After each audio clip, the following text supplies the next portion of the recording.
Yeah, hi, Robert Englund, aka Freddie Krueger. Don't worry, I've been declawed. You've done these before, huh? Yes. My first cousin, who I spent every Sunday dinner with the first 10 or 11 years of my life, her father was a famous film editor on all of the 1950s hit shows. And many of them were shows that kids loved, like Bonanza and gosh, I think Annie Oakley. Now I'm dating myself, but yeah, but those shows, were sort of like in the popular culture zeitgeist back then, and he worked on all of them, so I got to visit the sets and stuff, and it kind of gets in your blood. I bet. Now, what do you think of Medina? Well, I love it. I was telling you earlier. I got to kind of walk around the promenade, the square the other day when the weather. We had that balmy couple of days of weather, so I got down there. I've been here a couple of days. I was down. It was beautiful, and I want to go. I think I'm going to go back Sunday and do a little Christmas shopping because I've seen a couple of stores there that had things that I can probably bring back and use as stocking stuffers. It's a quaint little town, isn't it? I like it. Yeah. I mean, now is it true they shot A Christmas Story here?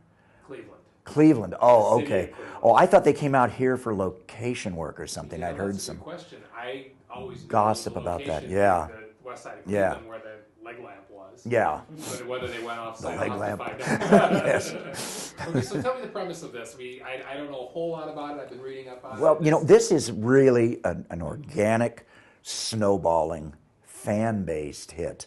I got a script about 2.5 years ago from a really hot young writer in Hollywood named Aaron Drain, and he'd won this huge screenwriting award, and then all of his movies went into what we call turnaround in Hollywood for a couple of years.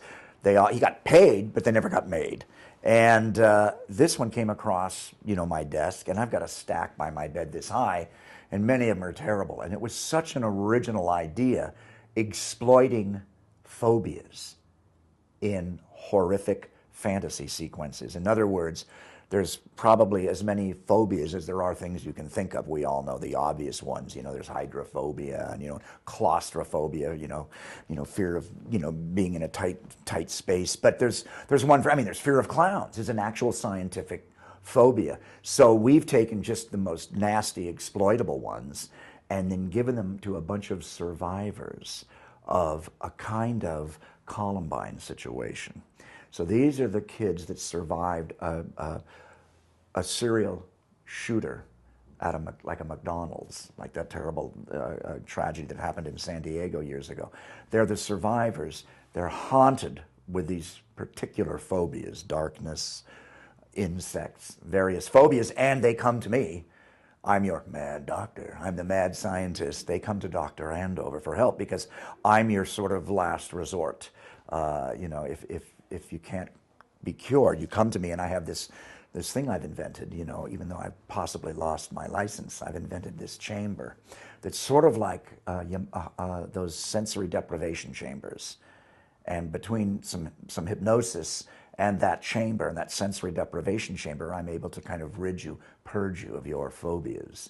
And that's my quest.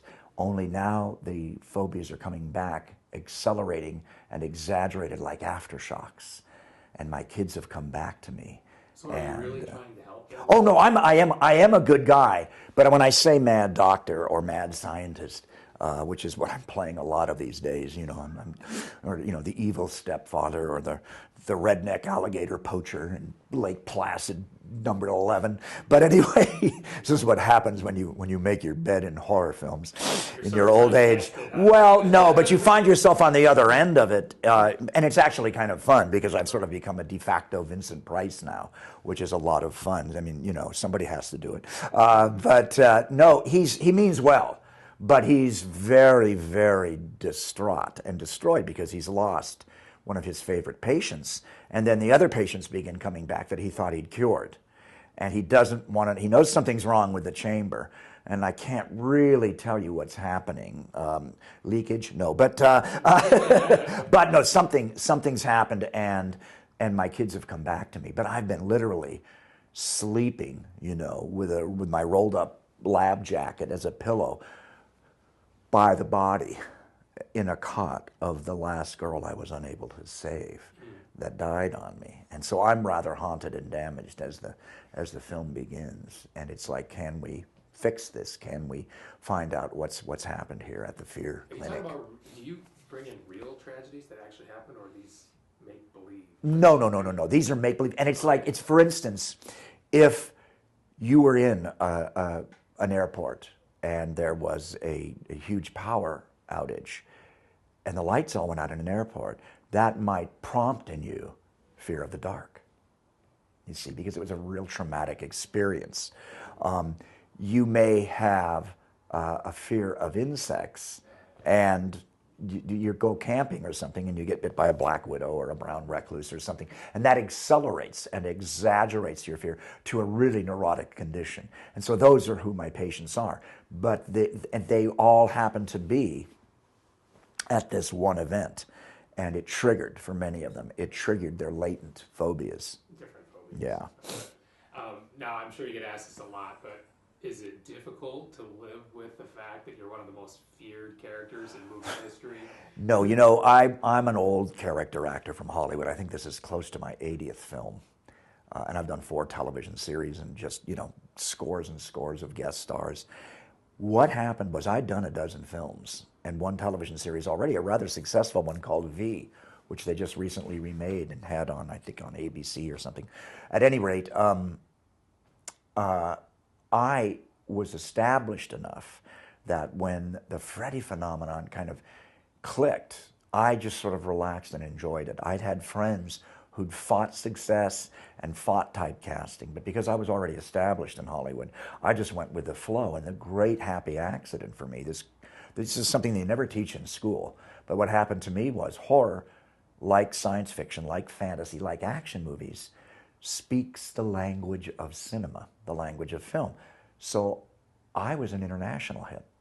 I had a 1-2 punch, V, science fiction, international television hit, and then the Nightmare on Elm Street franchise was international. So when things get slow for me in Hollywood, or I do a pilot that doesn't sell, or the financing falls out of a film I want to do, I just run over and chase a gal around a castle in Spain, I play some evil prince in Italy, or I just finished, starring in a wonderful film in England called The Last Showing, and I'm the old projectionist who has not gone digital, and I'm laid off and forced to work in the popcorn stand before my retirement, and I have my revenge at the midnight movie. But I mean, this is a terrific film. Finn Jones from Game of Thrones is in it, and a lot of talented people. So I mean, you never know. You kind of roll the dice within the genre sometimes, and what's disappointing is when you do a good little independent film or a horror film, and it's good, and it doesn't really get the big wide release, or it doesn't click, then you kind of have to wait now for Netflix and cable and DVDs and Blu-ray and hope that you get your cult audience. But I'm finding, especially in the last 10 years, that films have a lot longer shelf life now than they did in the 30s, 40s, and 50s, and even 60s, because of all these new access to them. And so if you've done something good, it might take a while, but it does get discovered. My manager produced a film called Suicide Kings. Terrific little film. Everybody in it's a star now. The kid from Big Bang Theory, Dennis Leary, Christopher Walken. And it finally got its cult audience on cable. Quentin Tarantino loved it, and he released it in a box set with Jackie Brown and Pulp Fiction. So now it's a certified hit, but it took a while, But this is a good thing for all of us. It's a good thing for the fans. It's a good thing for fans of specific genres, whether it's action or musical comedy or whatever you like. And it's good for us actors, too, because we can have a movie that's 6-7 years old and finally clicks, and you get a little heat off of it. Do you feel, or do you hear that people are afraid of you, people of my generation? I mean, you... Yes, I terrorized buffalo wings in Medina the other day, and I think I. Do they know you? Well, yeah, no. I mean, I turned. I like to hide in the bar in one of the places I like. I love the Brown Derby. Try the salmon Rockefeller. Anyway, it's terrific. But I swung off the bar, and I had my collar up on my jacket the other day, And I'd been out in the rain a little bit. My hair was a little frizzy. And I had a couple of drinks and I'd watched the game. And I came off the bar to leave or go to the restroom, I can't remember which. And I swiveled off. And this couple was just standing up. And I just saw their faces. It was like, because here it was like Nightmare in Medina, right there. And then a second later, of course, I had to do selfie pictures with everybody, But it's that weird thing where it was just dark enough in there, But they knew you? Yeah, because my hair is real short and my hair was kind of brushed forward. And, when it's brushed forward, I look kind of bald. And so I look kind of like Freddie without the hat. Because as I get older, I look more like Freddie than I did when I was just 30 when I did the first one. And I look very different. I was like a tan surfer then, but now, because they always made the makeup look older than I was, and now my face is starting to look kind of old and craggy. I'm somewhere between George C. Scott and Trevor Howard here as I get older. I look in the mirror, I see my old father looking back at me. And so I think that's what it is. I actually, and also I think it was just Halloween. And I think several of the channels had huge Nightmare on Elm Street marathons on. So that probably helps it. When was that you were over in Medina? This was They looked just like 2 nights ago. Yeah, yes. They recognized who you were. Oh yeah. I got. Do you enjoy that? Do you enjoy sure. It's well. What's fun for me is a lot of times they might have seen me in something else. Like one of the gals at the Buffalo Wings place had just seen me on a rerun of Bones. And I love that episode. It's a very famous episode. The girl in it is now breaking big. Megan Hilty. She was the star of Smash. And now she's on the new show with the kid from Will and Grace, Sean Hayes. Oh, yeah, and Megan's terrific. Yeah, I told her to stay in L.A., because she was so funny. She's such a funny kid. She was in Wicked. She's the girl from Wicked, national tour. But she actually recognized me from Bones. Okay. That's what was weird because she'd just seen it the night before. This dark side of you, does it impact you at all beyond? I know it's acting, but you do No. such... You know what it is? It's that. You know who it is? What I tapped into is that guy behind the wheel. When you get cut off. That's a little bit of who Freddie is. That little bit of thing. But the other thing was, I remember years ago, I was in my early 30s and I was getting it was like 100 degrees out in LA and I was getting the Freddie makeup on. And they were basting me in KY jelly, and I was itchy. It hadn't dried yet, the foam latex. And I looked over, and we were in the old Desilu makeup room. And in the barber chairs next to me was Johnny Depp, arguably the handsomest young man in the world at that time, and Heather Langenkamp, the star of 3 of the Nightmare on Elm Street franchise films. And Heather looked like the promise of Brooke Shields back then. I mean, just a classic beauty. But she's petite, whereas Brooke's tall like a model.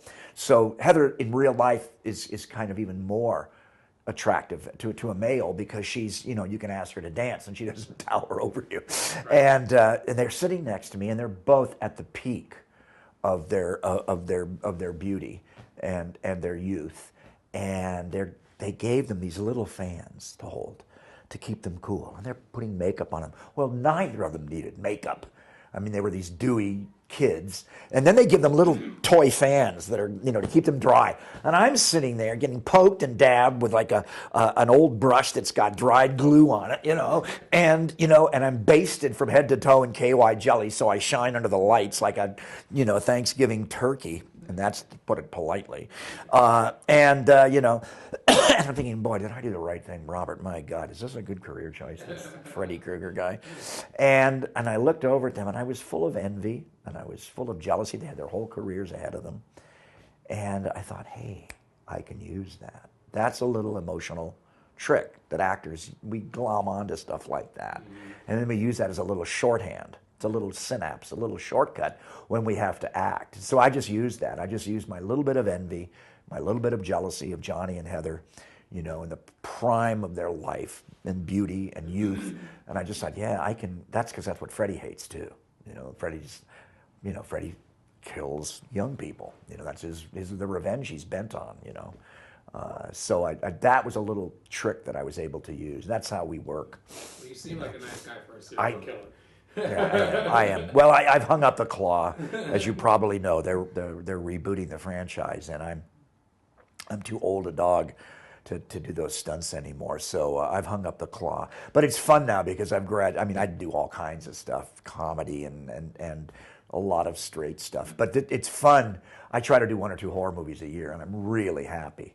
I mean, it's getting to look a lot like Christmas. Obviously, we had snow last night, and it's beautiful to be in a small town for the holidays. And I'm looking forward to a couple of days off, exploring around. I've been thinking about trying to get down to my old haunts in Cleveland. I was at Great Lakes Shakespeare Festival. I had a huge hit in Cleveland in the 70s. I was in Godspell there, which was sold out for 3 months. And I did many, many other plays there. And I had many friends that went into the Playhouse there and never left because they scored the most beautiful apartments I've ever seen. I guess Shaker Heights, maybe, huh? Yeah, Coventry neighborhood. Oh man, these got incredible places. Yeah, Cleveland Heights with dumbwaiters and tile and 2-story apartments. I couldn't believe it to this day. And I've been around the block. They're some of the nicest apartments I've ever seen. So I had a couple of buddies that that's it. That was their last stop, and they worked there for years and years and years until they retired. So I'm thinking I may go down and just check out Lakewood and Rocky River a bit and look at my old places I used to live in. Yeah. Well, thank you. It was a pleasure to meet you. Okay, thank you.